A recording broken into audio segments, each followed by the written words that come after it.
বর্তমান শহরের আলমগঞ্জে নেতাজি সরণির বাবা গোরক্ষনাথ জিউ শিব মন্দিরের সংস্কারের জন্য ভিত পুজো হলো শুক্রবার দোল পূর্ণিমার দিন। জীর্ণদশায় ভগ্নপ্রায় অবস্থায় প্রায় 200 বছরের পুরনো এই মন্দিরটি রয়েছে। পাড়ার সকলে মিলে মন্দিরটি সংস্কার করার উদ্যোগ নিয়েছে। খুব শীঘ্রই মন্দির সংস্কারের কাজ শুরু হবে। পাড়ার সকল বাসিন্দারা নিজের আর্থিক সাহায্যে মন্দিরটি সংস্কার করবেন। এখনো পর্যন্ত যা ঠিক হয়েছে, শ্রাবণ মাসের প্রথম সোমবার এই মন্দিরটি সংস্কার করে দামোদর থেকে জল এনে কলস যাত্রার মাধ্যমে শুভ উদ্বোধন করা হবে। পাড়ার প্রায় 50টি পরিবার আর্থিক সহযোগিতা করছে মন্দিরটি সংস্কার করার জন্য। মন্দিরটি সংস্কার হবে, সাথে সাথে একটি ভোগ ঘর এবং একটি নারায়ণের মন্দির করা হবে। বর্তমান শহরে আলমগঞ্জে সংস্কারের কাজ শুরু হলো শিব মন্দিরের। কয়েকশো বছরের পুরনো এই শিব মন্দির শিবলিঙ্গ রয়েছে কোষ্টি পাথরের। অবহেলা অবস্থায় পড়ে রয়েছে মন্দিরটি, চারিদিক থেকে ভেঙে পড়ছে। এই মন্দিরটি যখন তখন পুরো ঘরটি ভেঙে যেতে পারে বলে অনুমান করা হচ্ছে। অবশেষে এলাকাবাসীর উদ্যোগে মন্দিরটি সংস্কারের কাজ শুরু হলো। যদি এই মন্দিরটি ব্যক্তিগত সম্পত্তি থাকলেও এলাকাবাসীকে সঙ্গে নিয়ে মন্দিরটি এলাকাবাসীর সাথে নতুন করে সংস্কারের কাজ শুরু হলো।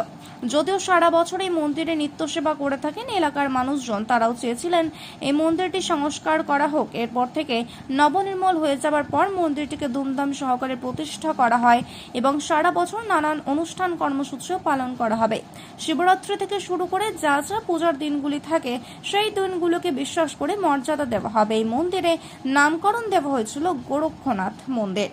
আজকের এই গোরক্ষনাথ মন্দিরের ভিত পুজোর শুভ সূচনা অনুষ্ঠানে উপস্থিত ছিলেন এলাকার বাসিন্দারা। পূর্ব বর্ধমান থেকে পাপাই সরকার রিপোর্ট, বার্তাকার। এই গোরক্ষনাথ মন্দির 35 নেতাজি সরণি আলমগঞ্জ ইউকো ব্যাংকের পিছনে যারা আমরা বাসিন্দারা, আমরা সবাই সমবেত হয়েছি। দেখতেই পাচ্ছেন এই মন্দিরটা শতাধিক বছরের পুরাতন এবং জীর্ণ শীর্ণ অবস্থা। ছাদ ভেঙে পড়েছে এবং গৌরী পট্টটাও অনেকাংশে ক্ষতিগ্রস্ত হয়েছে, দেখতেই পেলেন আপনি। এবং বৃষ্টি পড়ছে, সেই জন্য আমাদের সবাই মিলে একত্রিত হয়েছি মন্দিরটা পুনর্সংস্কার করবার জন্য। আমরা আলমগঞ্জ ইউকো ব্যাংকের পেছনে। তো মোটামুটি কিভাবে আপনারা নির্মাণ করবেন? আমরা প্রথমত আমরা ঠিক করেছি আমাদের এই অঞ্চলের যারা আছি, আমরা ব্যাংকের পিছনে যারা বাসিন্দারা, তারা সমবেতভাবে আমরা একটা ফান্ড কালেক্ট করব। সেই ফান্ডটা যদি আমরা সেই ফান্ডের মধ্যে মন্দির নির্মাণ করে ফেলতে পারি তাহলে ওয়েল অ্যান্ড গুড। আদারওয়াইজ আমরা ভিক্ষার ঝুলি নিয়ে আমরা গলি থেকে বেরিয়ে সবার কাছে সাহায্য চাইবো মন্দিরটা সুন্দর করে নির্মাণ করার জন্য। এই আমরা শিবলিঙ্গ দেখতে পাচ্ছি, এটা কিভাবে এখানে শিবলিঙ্গ?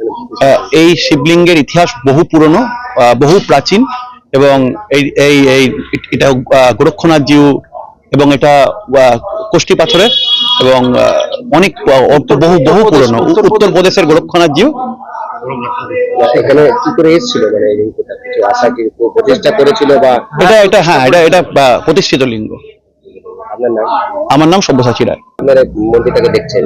আমরা পুজো দিই, বার বেত করে আমরা পুজো আরাধনা করি। আমরা চাই প্রতিষ্ঠিত হোক। এত বছর ধরে ভগ্ন অবস্থায় রয়েছে, আজকে পাড়ার ছেলেরা উদ্যোগ নিয়েছে, কি বলবেন? হ্যাঁ, এতদিন হয়নি, অনেকবার চেষ্টা হয়েছে, হয়নি।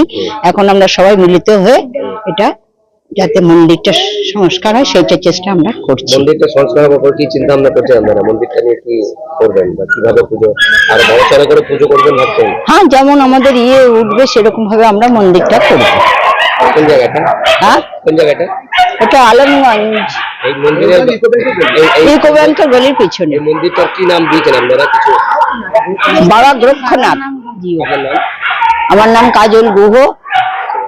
এই যে আপনার উদ্যোগ নিয়েছেন, মানুষ এটা আমাদের অনেক দিনের প্রচেষ্টার ফসল। আমরা এই আলমগঞ্জ ইউকো ব্যাংকের গলির বাসিন্দারা দীর্ঘদিন ধরেই আমরা চাইছিলাম যে এই মন্দিরের সংস্কার হোক। তা যে কোনো কারণেই হোক, বিভিন্ন বাধা বিপত্তির কারণে আমরা করে উঠতে পারিনি। আজকে সেই শুভ দিন উপস্থিত হয়েছে। হ্যাঁ, আমরা সবাই মিলে একত্রিত হয়েছি এবং মন্দিরের সংস্কার আমরা শুরু করেছি। আশা করি আমরা সবার সহযোগিতা পাবো এবং খুব মসৃণভাবে আমরা মন্দিরটাকে পুনর্গঠন করতে পারবো।